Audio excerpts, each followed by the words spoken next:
ہمارے بزرگ کہا کرتے تھے کہ اگر انسان سیکھنا چاہے تو وہ ایک معمولی سی چیز، ایک تنکے، بلکہ پنجابی زبان میں جسے ککھ کہا جاتا ہے، اس سے بھی سبق سیکھ سکتا ہے۔ ککھ یعنی وہ چیز جس کی کوئی خاص قیمت نہیں سمجھی جاتی، لیکن سوچنے والے کے لیے وہی ککھ ایک پوری کائنات کو سمجھنے کی کنجی بن سکتا ہے۔ آج ہم اسی چھوٹی سی چیز سے، یعنی ایک بیج سے، ایک ایسا گہرا سبق لینے جا رہے ہیں جو شاید آپ کی سوچ کو ہمیشہ کے لیے بدل دیں۔ کیا آپ نے کبھی واقعی اس سوال پر غور کیا ہے کہ اس دنیا میں موجود ہر چیز کا آغاز کہاں سے ہوا؟ ہر درخت، ہر پھل، ہر سبزی، سب ایک چھوٹے سے بیج سے نکلتے ہیں۔ مگر سوال یہ ہے کہ وہ پہلا بیج کہاں سے آیا؟ آئیے ایک سادہ سی مثال سے سمجھتے ہیں۔ اگر آپ کے ہاتھ میں ایک ماچس کی ڈبیا ہو تو آپ فوراً کہہ دیں گے کہ یہ انسان نے بنائی ہے۔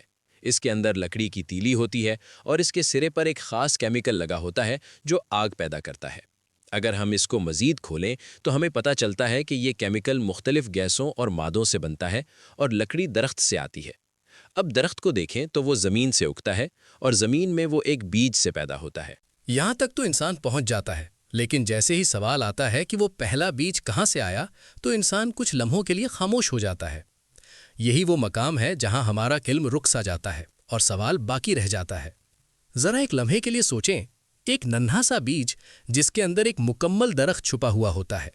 جڑیں کہاں جائیں گی، شاخیں کیسے پھیلیں گی، پتے کیسے نکلیں گے اور پھل کیسے بنے گا، یہ سب کچھ ایک چھوٹے سے ذرے میں کیسے طے ہوتا ہے؟ کیا یہ صرف اتفاق ہے یا اس کے پیچھے کوئی عظیم علم، کوئی حکمت اور کوئی طاقت موجود ہے؟ سائنس ہمیں کچھ مراحل ضرور بتاتی ہے۔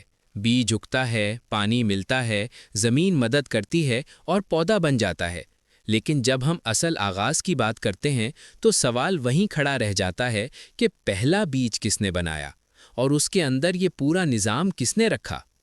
قرآن مجید ہمیں ایک گہری حقیقت کی طرف متوجہ کرتا ہے کہ انسان کو بہت تھوڑا علم دیا گیا ہے۔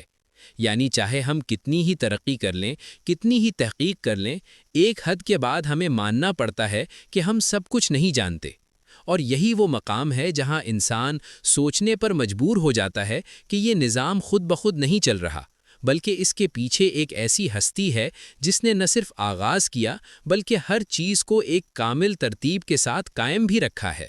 سوچیں، اگر ایک چھوٹا سا بیج اپنے اندر ایک پورا درخت چھپا سکتا ہے تو وہ ذات کتنی عظیم ہوگی جس نے یہ نظام بنایا، جس نے ہر بیج کے اندر اس کا مستقبل لکھ دیا کہ اس نے کب اگنا ہے، کیسے بڑھنا ہے اور کہاں تک جانا ہے۔ تو اگلی بار جب آپ کسی درخت کو دیکھیں یا اپنے ہاتھ میں ایک چھوٹا سا بیج لیں تو اسے صرف ایک عام چیز نہ سمجھیں۔ یہ ایک سوال ہے، یہ ایک نشانی ہے اور یہ ایک دعوت ہے سوچنے کی۔ اگر یہ سوچ آپ کے دل کو چھو گئی ہو تو ویڈیو کو لائک کریں، چینل کو سبسکرائب کریں اور بیل آئیکن ضرور دبائیں، کیونکہ ہو سکتا ہے اگلی ویڈیو آپ کی سوچ کو ایک نئے راستے پر ڈال دے۔